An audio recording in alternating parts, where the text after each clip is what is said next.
Hello friends, இப்போ அடிக்கிற வெயிலுக்கு உடம்புக்கும் மனசுக்கும் ஹெல்த்தியான ஒரு கஞ்சி தான் பார்க்க போகிறோம். டேஸ்ட் ரொம்பவே சூப்பராக இருக்கும். எப்படி செய்யுதுன்னு பார்க்கலாம் வாங்க. இந்த கஞ்சிக்கு சைடிஷே தேவையில்லை, இருந்தாலும் நான் ஒரு துவையல் வச்சுருக்கிறேன். நீங்களும் இதே மாதிரி செஞ்சு பாருங்கள். இப்போ எப்படி செய்யுதுன்னு பார்க்கலாம். ஒரு குக்கர் அடுப்பில் வச்சு அரை டம்ளர் அரிசி, அரை டம்ளர் பாசிப்பருப்பு வச்சுருக்கிறேன். நீங்கள் பச்சரிசி, புழுங்கலரிசி எது வேணாலும் வச்சுக்கலாம். நான் புழுங்கலரிசி தான் வச்சுருக்கிறேன்.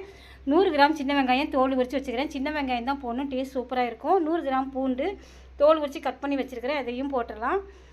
1 ஸ்பூன் சீரகம், 1 ஸ்பூன் வெந்தயம், இதுக்கு தேவையான உப்பு போட்டு 1 டம்ளர் அரிசிக்கு 3 டம்ளர் தண்ணி ஊற்றிருக்கிறேன். இப்போ ஒரு முறை மிக்ஸ் பண்ணிவிட்டு குக்கர் போட்டு மூடி போட்டுடலாம். 3 விசில் வரட்டும், வெயிட் பண்ணலாம். இப்போது 3 விசில் வந்துடுச்சு. இப்போது திறந்து பார்க்கலாம். இப்போ பாருங்கள், ஊற்றுற தண்ணி கரெக்டாகுது.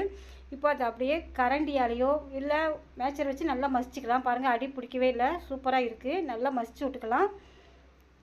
இப்போது பக்கத்தில் நான் சுடு தண்ணி ரெடியாக இருக்குது. இந்த கஞ்சிக்கு தண்ணியாக தான் வேணும், நம்ம பச்சை தண்ணி ஊற்றக்கூடாது, சுடு தண்ணி தான் ஊற்றணும். இப்போ தேவைக்கேற்ப ஊற்றி நல்லா மிக்ஸ் பண்ணிக்கலாம். இப்போ உப்பு கரெக்டாக தான் செக் பண்ணிவிட்டு நல்லா மிக்ஸ் பண்ணிக்கலாம். உங்களுக்கு தேவைன்னா இன்னும் கொஞ்சம் கூட தண்ணி ஊற்றிக்கலாம். டேஸ்ட் ரொம்பவே சூப்பராக இருக்கும். பசிக்கலை, சாப்பிடவே பிடிக்கல, சோறை கண்டா பிடிக்கலன்னு சொல்கிறவங்களாம் இந்த கஞ்சி செஞ்சு கொடுங்க, டேஸ்ட் சூப்பராக இருக்கும். இப்போ இதை சொம்பில் ஊற்றிடலாம். ஒரு சொம்பு குடித்தாலும் போதும், அவ்வளோ டேஸ்ட் சூப்பராக இருக்கும். ரொம்ப ஹெல்த்தியான இந்த கஞ்சி நீங்களும் செஞ்சு பாருங்கள். அதுக்கு சைடிஷ் தான் நான் வேர்க்கடலை துவையல் தான் அரைச்சிருக்கிறேன். நீங்களும் செஞ்சு பாருங்கள். இந்த வீடியோ பிடிச்சதுன்னா உங்கள் ஃப்ரெண்ட்ஸ் எல்லாத்துக்கும் ஷேர் பண்ணுங்கள். இன்னொரு நல்ல வீடியோவில் சந்திக்கலாம். பாய்.